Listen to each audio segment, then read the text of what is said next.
வாரம் சினிமா திரைவிமர்சனத்தில் நாம பார்க்க போற படம் ரெபெல்.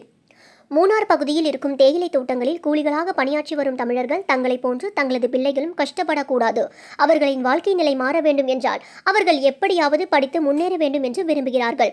அதன்படி அவர்களது பிள்ளைகளும் படித்துவிட்டால் நம் வாழ்க்கை மாறிவிடும் என்று நம்புவதோடு பட்டப்படிப்பு படிப்பதற்காக பாலக்காட்டில் உள்ள அரசினர் கல்லூரிக்கு செல்கிறார்கள். ஆனால் அந்த கல்லூரியில் சக மாணவர்களுக்கு கிடைக்கும் அடிப்படை வசதிகள் உள்ளிட்ட எதுவும் தமிழ் மாணவர்களுக்கு கிடைப்பதில்லை.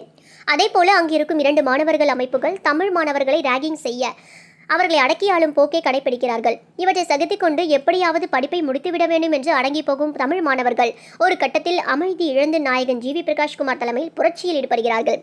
அவர்களுடைய புரட்சி தமிழ் மாணவர்கள் மீதான அடக்குமுறை முற்றுப்புள்ளி வைத்ததா அல்லது படிக்க வேண்டும் என்ற அவர்களது கனவு முற்றுப்புள்ளி ஆனதா என்பதை சொல்வதுதான் ரெபெல். முதல் தலைமுறையாக கல்வி பொருளாதாரத்தில் முன்னோக்கி செல்ல நினைக்கும் ஒரு இளைஞராக அறிமுகமாகும் ஜி.வி. பிரகாஷ்குமார் கல்லூரியில் தமிழ் மாணவர்களுக்கு எதிராக நடக்கும் அடக்குமுறைகளுக்கு எதிராக போராடும் காட்சிகளில் கண்களில் அனல் பறக்க நடிப்பில் ஆக்ரோஷம் தெரிக்க மாணவ புரட்சியாளராக மிரட்டுகின்றார்.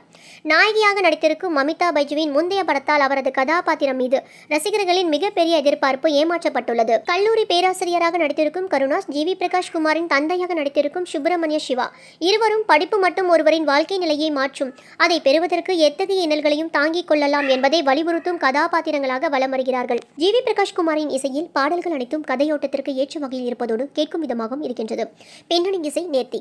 1980 காலகட்டத்தில் நடந்த உண்மை சம்பவத்தை மையமாக கொண்டு இப்படத்தை எழுதியிருக்கும் இயக்குனர் நிகேஷ் ஆர்எஸ் தமிழ் மாணவர்கள் மீதான கேரள மாணவர்களின் அடக்குமுறை மற்றும் அதற்கு எதிரான புரட்சியை சுற்றி திரைக்கதை அமைந்திருந்தாலும் காட்சிகள் மற்றும் வசனங்கள் மூலம் சாதி, மதம், மொழி, தொழிலாளர்கள் என எளியவர்கள் மீதான அடக்குமுறையை புரட்சிகளின் மூலமாக ஒடுக்க முடியும் என்ற பொதுவான கண்ணோட்டத்தில் சொல்லியிருக்கின்றார். புரட்சிகரமான கதை என்றாலும் அதை கல்லூரி மாணவர்கள் கொண்டாடும் விதமாகவும் திரை ரசிகர்கள் ரசிக்கும் விதமாகவும் கமர்ஷியலாக கொடுத்திருக்கும் இயக்குனர் நிகேஷ் ஆர்எஸ் ஜி.வி. பிரகாஷ்குமாரை ஹீரோவாக அடுத்தடுத்த கட்டத்திற்கு அழைத்து சென்றிருக்கின்றார். மொத்தத்தில் இந்த ரெபெல் திரைப்படங்கள் என்பது வெறும் பொழுதுபோக்கிற்கானது மட்டும் இல்லை என்பதை மறுபடியும் நிரூபித்து மக்களை கொண்டாட வைத்திருக்கின்றது.